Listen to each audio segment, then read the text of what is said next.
Also joining us right now is Revolution CEO and the co-founder and former CEO of AOL, Steve Kay. Steve, it's great to see you. Great to be with you. Well, over the years, you have slowly but surely immersed yourself in healthcare and this whole debate and really have been focused on wellness. How do you see it? Well, as one thing I talk about in the book is we don't just have to focus on who pays for the current healthcare system, how much does the federal government pay versus the state pay versus individuals pay out of their own pocket. We need to reimagine the healthcare system, make it more personalized and more convenient, as well as more cost effective. And that's going to require innovative entrepreneurs all over the country doing things, and it's going to require using technology to have that more personalized approach to healthcare. So I think the debate is too much about historically what's happened. We need to kind of lean into the future, think about healthcare in the third wave. And you've done that in the Third Wave book. You're talking about innovation within the healthcare industry. That's really changed things. The private sector has changed a lot in terms of wellness and longevity. And one of the themes of the Third Wave is the first wave was really getting everybody online. When we started AOL 30 years ago, only 3% of people were online. The second wave, the last 15 years, has been apps and services like Facebook and Twitter running on top of the Internet. Now it takes the next step, really integrating the Internet in seamless ways throughout our lives and changing healthcare, changing education. Even things like food and agriculture, transportation, energy, smart cities. They're going to require a different mindset, I think, to be successful in the third wave and require more partnerships between the entrepreneurs and large companies and also more engagement on some of these policy issues, some of these regulatory issues, because all these sectors in the third wave do have some kind of regulations. Yeah, you've really seen a lot over this 30-year period in terms of what's happened with technology and healthcare and policy as well. So next month, President Trump is meeting with some of the biggest names in technology. He's focusing on modernizing the federal government. This is interesting. I want to get your take here because this is part of a new initiative launched by President Trump in an executive order on Monday dubbed the American Technology Council. What can Silicon Valley do, in your view, to modernize D.C.?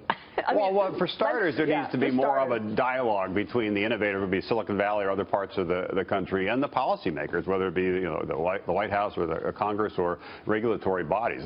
These third wave issues are complicated. They're nuanced. How do you strike the balance from keeping bad things from happening, keeping drugs that aren't going to be safe or food that's not going to be safe off the market, but also enable good things to happen and have a light touch. One of the great things that the government did in those early days of the first wave of the Internet was have a fairly light touch. They didn't quite know what was going to happen, and so said, let's take a largely hands-off attitude and let it run. So in these sectors, as we're trying to really drive more innovation, you need to strike that balance between keeping the bad things from happening, but also unleashing what's possible in the third wave. You know, the tech sector and Washington has not worked together well enough. I mean, just look at the fact that the privacy issues are there, and, you know, the government wants to get into people's information. The tech sector is trying to protect it. And even when it comes to, you know, killings, et cetera, what do you think the technology sector needs to do to better help some of the big issues that we talk about? I think engage, and not just engage when they have a problem to solve and come waltzing on,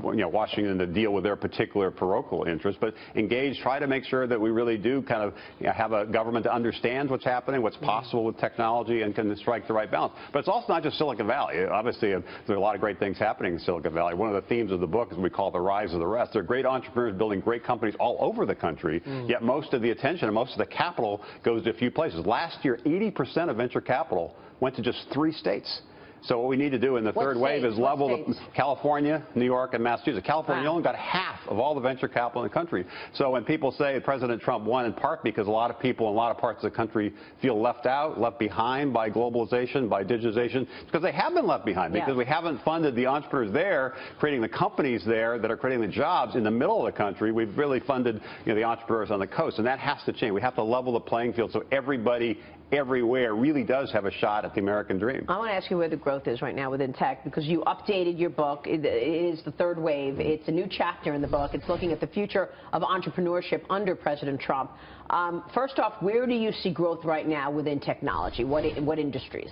Well, the interesting thing, and it's going to accelerate in this third wave, is the tech sector is really being integrated because almost every company is now a tech company. We backed a restaurant company called Sweetgreen. It's really about food, but it uses technology. About a third of the orders come on people's smartphones. They use technology technology to sort of the farm to table, back end kind of operations, supply chain. So technology is being embedded in every business, and we have to stop thinking about tech as a sector and more as a tech as enabler that's really cutting across every sector. And right, some so of these let me third revise wave. the question. Where is technology changing the growth prospects most? Well, it goes back in terms of industry. It goes back to healthcare is 1/6 of the economy, as we talked about earlier. There's a lot of things that could be done to make it more convenient, to make it more affordable, to have more personalized approaches to care. One thing that was scary that I talked about in the book is MD Anderson, one of the great cancer hospitals in the country and in the world, says when people come to MD Anderson for second opinion, 25% of the time they reverse the first opinion. That's a data problem. That's a diagnosis problem. Wow. So we need to take. Problem. It's very scary, and so it just shows that even though a lot of things have happened in the first wave and the second wave of the internet, a lot more will happen in the third wave, and technology will have a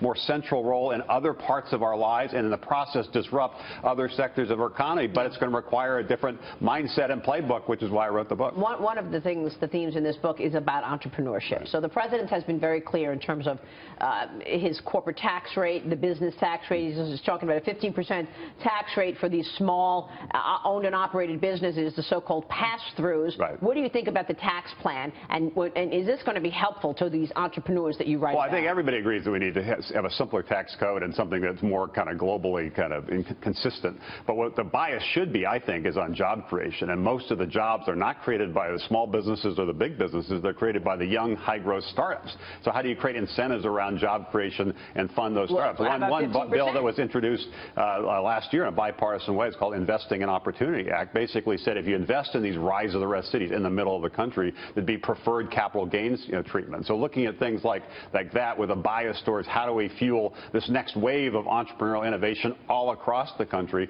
that should be front and center, I think, as part of this whole tax reform discussion. Look, some companies don't even want to go public anymore because of the red tape around going public, this rolling back of regulations. Good move? Yeah, I think good. Obviously, in general, you have to take a look at each sector and figure out what the right balance is on regulation. But yes, the Congress did pass 5 years ago the Jobs Act, Jump-Starting Our Business Startups Act, legalized crowdfunding, created an on-ramp for younger companies to go public. But the crowdfunding rules the SEC put in place are a little too complicated. So taking a fresh look at that, so crowdfunding can be used by entrepreneurs in these rise-of-the-rest cities to get the capital they need to get started and have a shot of building companies and creating jobs in those cities. So yes, we do need a fresh approach to regulation, but we need to think about what's necessary in this third wave to position the country to continue to lead the way and be the most innovative entrepreneurial nation in the world. I think it's possible, but it's not guaranteed. All right, we will leave it there. Steve, great to see you. Great to see you. Thanks very much. The updated book, and it is called The Third Wave. Steve Case.